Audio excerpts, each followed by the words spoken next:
O investimento em Venture Capital é mais longo que muitos casamentos e sabemos que vamos estar a trabalhar com uma empresa em que decidimos investir no mínimo durante 5 anos, mais tipicamente mais próximo dos 10 anos e às vezes mais. As boas startups que nascem em Portugal não nascem para servir um mercado local que não existe, portanto têm que pensar uma escala global desde o dia zero. E muitas vezes o primeiro cliente não está em Portugal. Olá a todos, o meu nome é Gabriel Lagoa e sejam muito bem-vindos ao podcast da Next Big Idea, gravado mesmo no coração da Web Summit em Lisboa. Ao longo do evento estivemos à conversa com os líderes de algumas das principais empresas a operar em Portugal para saber como fazem, o que os torna especiais. E sem mais demoras, vamos até à conversa. Pedro, obrigado por vires aqui ao nosso podcast da Next Big Idea. Para quem ainda não te conhece, o Pedro é Managing Partner da Armilar Venture Partners, uma das grandes sociedades de capital de risco na Península Ibérica, com foco em empresas tecnológicas early stage em Portugal, Espanha, Europa e também nos Estados Unidos. Hoje vamos conversar sobre como é que Portugal pode tirar proveito do crescimento do ecossistema tecnológico nacional para se afirmar também como um país de inovação à escala europeia. E sem mais demoras, eu queria aqui perguntar-te sobre uma frase. O que é que achas de uma frase que foi dita pelo antigo CEO da OutSystems, Paulo Rosado, em 2018? As startups portuguesas precisam de se expandir para outros países muito cedo na sua vida, basicamente desde a altura que são criadas. Eu pergunto se concordas com esta ideia. Concordo absoluto, aliás, isso acho que faz parte do ADN do ecossistema português, porque, enfim, temos um país pequeno, não tem um mercado local. Não existe um mercado português para uma startup tecnológica. Quando muito, para uma startup tecnológica é um piloto, e como piloto é um bom piloto, porque tem boa infraestrutura, porque o nível de literacia digital é bom, porque toda a gente fala inglês, portanto como piloto é um bom piloto, mas não é mais do que um piloto. E portanto as boas startups que nascem em Portugal não nascem para servir um mercado local que não existe, portanto têm que pensar uma escala global desde o dia zero. E muitas vezes o primeiro cliente não está em Portugal e muitas vezes mesmo está nos Estados Unidos ou noutros países. Mas, portanto, isso é natural e faz parte do ADN português. E em 2025, que condições é que Portugal já oferece para uma startup, para que uma startup escale desde Lisboa ou desde o Porto? Bem, hoje em dia, de facto, o ecossistema está muito mais evoluído e a globalização também nos ajudou nesse crescimento. Continua a ser um país onde o capital de investimento é escasso. E portanto isso é um handicap, mas apesar de tudo é um país onde já lhe é reconhecida alguma capacidade de gerar boas startups e que portanto a partir do qual já é possível angariar capital a nível internacional. E portanto temos inúmeros exemplos de startups nacionais a angariar capital de investidores internacionais, independentemente de serem portuguesas ou não, estão dispostos a investir internacionalmente e que já conhecem o exemplo português com startups de sucesso. E portanto esse handicap que temos a nível de insuficiência de capital local, que continua a ser um problema, que importa resolver, apesar de tudo não tem sido um handicap muito forte, dada a qualidade de startups que temos gerado. E Portugal de facto ainda não pode ser considerado um ecossistema maduro, como será Berlim ou Londres, ou já para não falar de ecossistemas americanos, mas apesar de tudo dentro dos ecossistemas europeus é um ecossistema bastante bem reconhecido, onde, enfim, em dimensões absolutas, evidentemente é pequeno na escala do país, mas que mesmo em termos relativos, comparado com alguns países europeus, está, como dizem os ingleses, punching above its weight, ou seja, está de facto acima daquilo que seria a densidade normal num país europeu. Queres estar a par das inovações no mundo da inovação e das empresas e não sabes como? Então não te esqueças de subscrever a nossa newsletter, porque mais de 4.000 profissionais já o fizeram. Se não sabes onde, o link está na nossa descrição. E falavas agora da insuficiência de capital como um dos handicaps aqui do nosso ecossistema. Eu pergunto também que outras coisas é que ainda faltam ao país. Olha, eu defendo que há aqui um passo importante que nos falta chegar, com o qual fechamos o ciclo todo e nos podemos afirmar com um ecossistema maduro, que é haver um grande exit. Falávamos há bocadinho da OutSystems como um exemplo. No dia em que a OutSystems fizer o seu IPO, se é uma vez chegar a fazer, ou fizer o seu grande exit, ou outros exemplos que temos no nosso país, é um fecho de ciclo que é muito importante porque isso torna muito tangível para muita gente o valor e a potencial criação de valor e de riqueza que uma startup com sucesso pode encerrar. E tipicamente o que se tem observado noutros países é cria um ciclo vicioso que pessoas que saem com muita experiência, mesmo que não são os fundadores originais da empresa, mas que se tornaram pessoas relevantes da empresa, que provavelmente têm equity, que têm stock options, que são valorizadas e que geram liquidez no momento de um exit, se tornam-se eles próprios fomentadores do ecossistema, reinvestindo ou voltando a empreender, criando novas startups com uma experiência e uma bagagem acumulada que é muito relevante. E portanto acho que nos falta esse fechar de ciclo de uma forma importante e acho que não estamos muito longe. Certo. Vamos saltar agora também para aquelas iniciativas que a Armilar está a liderar e que também merecem ser destacadas, não é? Nomeadamente esta de que fecharam recentemente 120 milhões de euros para o vosso fundo, o Armilar 4.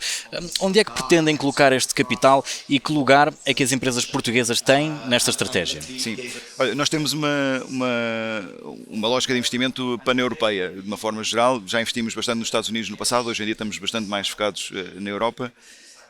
E portanto este fundo tem um foco pan-europeu. Dito isto, nós achamos que vamos investir, digamos, 40 a 50% do fundo em Portugal e Espanha.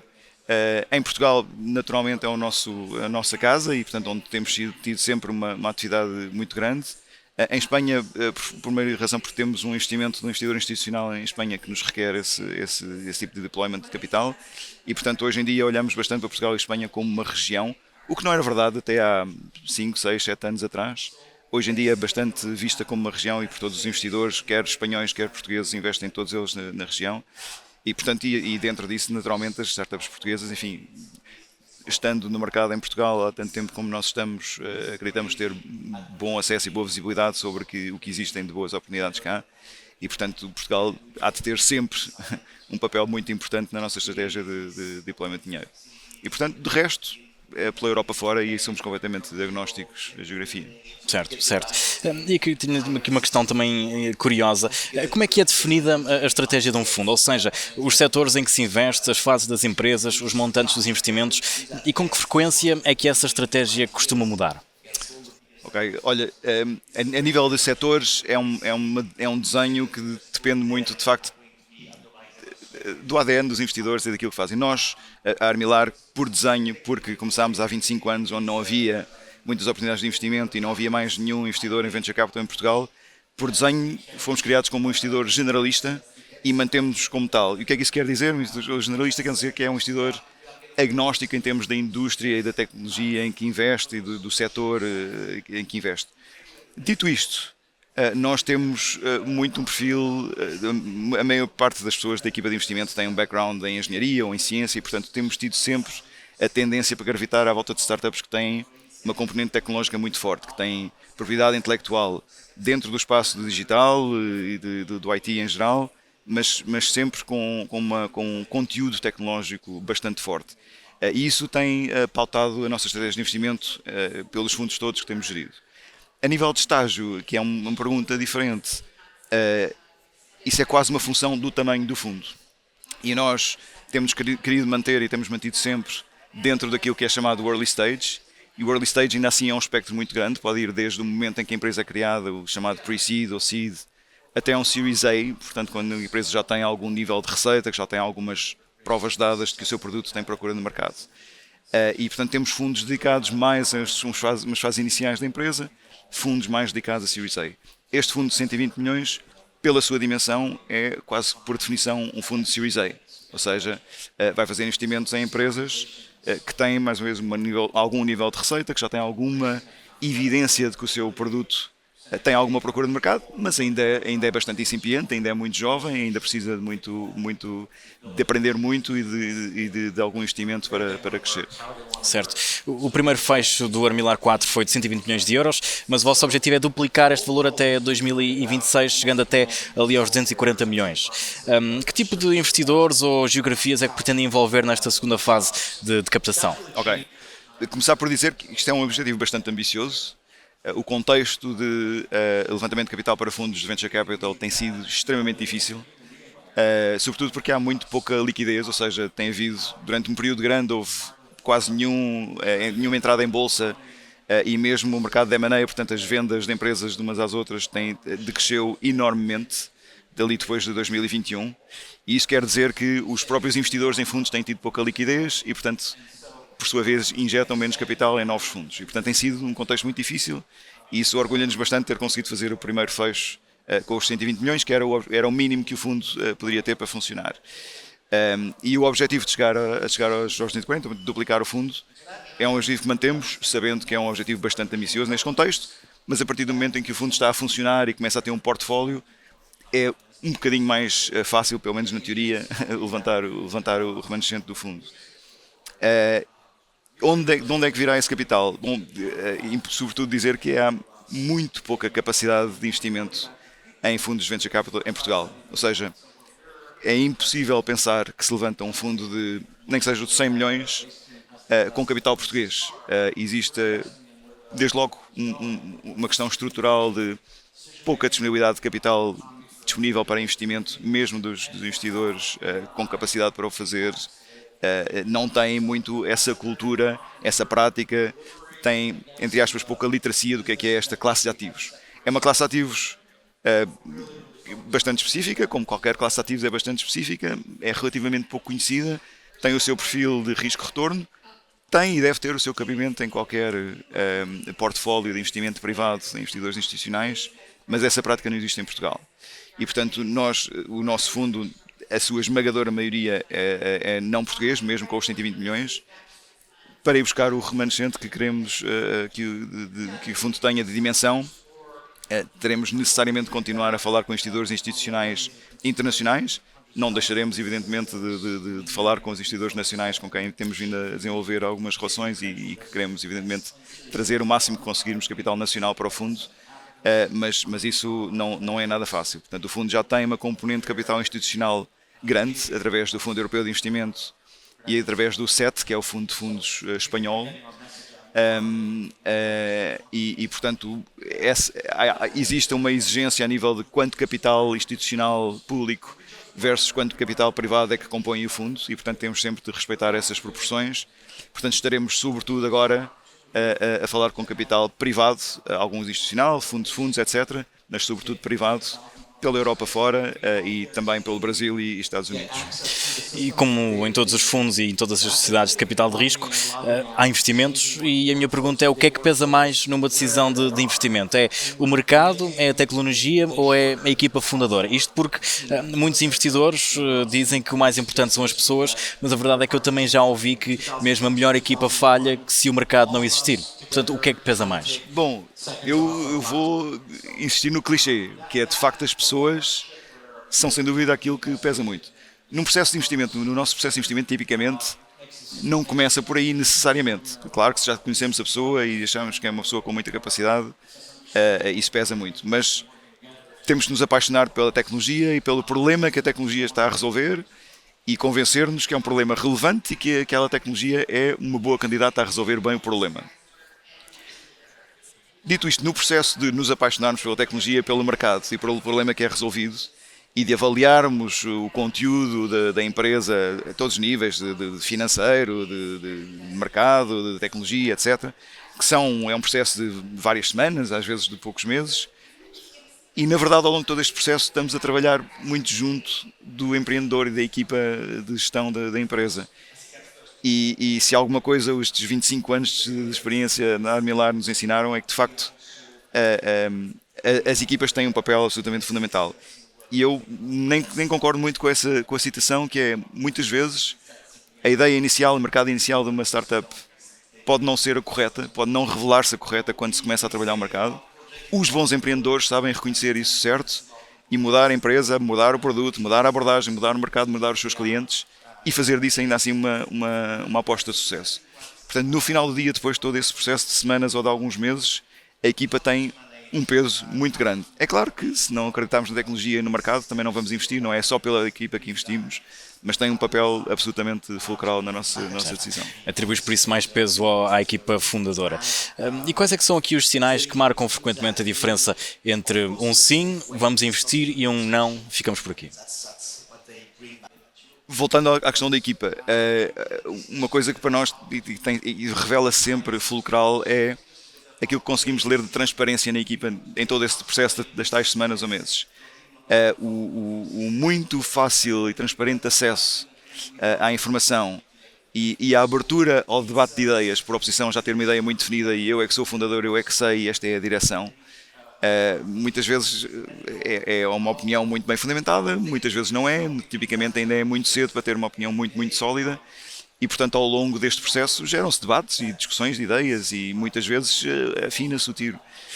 E, portanto, o ter muito completo e transparente acesso à informação da empresa, à leitura e ao bom entendimento do que é que o empreendedor vê como direção e a abertura para debater ideias lá está, na tal avaliação que fazemos da equipa, é um sinal muito forte e é também um sinal muito forte. Enfim, há uma questão que é sempre inultrapassável, que é relativamente à ética de trabalho e, portanto, na verdade, surpreendente, ao longo de 2 ou 3 meses de trabalho em conjunto, leem sinais e aprendem-se a ler sinais que são indiciadores de isto é uma pessoa com quem vamos trabalhar durante muito tempo ou não, porque lá está, um investimento em Venture Capital é mais longo que muitos casamentos e sabemos que vamos estar a trabalhar com uma empresa em que decidimos investir no mínimo durante 5 anos, mais tipicamente mais próximo dos 10 anos e às vezes mais.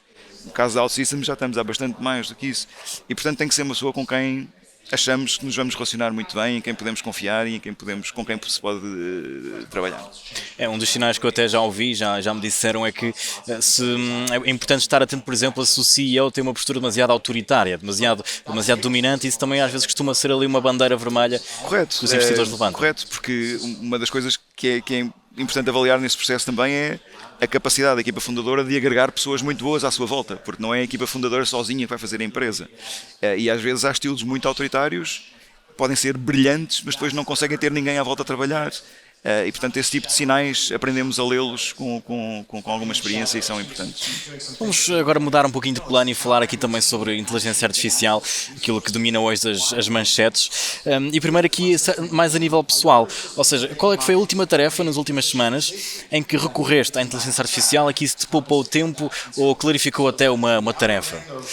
Olha, enfim, os instrumentos de inteligência artificial tornaram-se de facto uma ferramenta de dia-a-dia, usamos para muito. E mesmo a nível institucional, na Armilar já montamos coisas em inteligência artificial que fazem agora parte do nosso dia-a-dia. E eu, mesmo a nível pessoal, engraçado, conto um episódio, enfim, eu já programei muito no meu passado, já há muitos anos não programava. E com toda esta onda, aqui há uns poucos meses atrás, decidi, quero fazer uma aplicação, preciso fazer uma aplicação para uma coisa específica, não interessa o que era, e vou experimentar usar uma das plataformas, no caso foi a Lovable, e vou deliberadamente não olhar para uma linha de código. E, de facto, o facto de eu ter experiência em programação ajudou-me a ajudar a inteligência artificial a produzir aquilo que eu queria, ajudando a guiá-la quando a inteligência artificial estava ali a bater com a cabeça na parede de alguma maneira, não estava a conseguir avançar, eu ajudei a passar. Mas fiquei assombrado porque, de facto, numa tarde consegui fazer uma aplicação que, se tivesse de fazer da forma, digamos, tradicional, tinha levado seguramente 2 meses. O chamado vibe coding, não é? Exato. E lá está, e fiz questão e cumpri não olhar para uma linha de código única que fosse. Certo. E agora, se calhar, passávamos ao nível da equipa da Armilar, ou seja, já há processos ou funções internas em que a inteligência artificial esteja incorporada? Sim. Nós temos uma equipa e uma pessoa dentro da equipa que particularmente versada em montar aplicações e utilizações fazendo uso de inteligência artificial e, portanto, hoje em dia a inteligência artificial faz parte do nosso processo de screening de oportunidades de investimento. Ou seja, alargamos, melhor dizendo, muito o funil de oportunidades para que olhamos, que seria impossível olhar por humanos, mas o que fazemos é alimentamos a nossa máquina de inteligência artificial com um funil muitíssimo largo e alimentamos o motor de inteligência artificial também com aquilo em que são as nossas preferências de investimento, os nossos critérios de investimento, etc.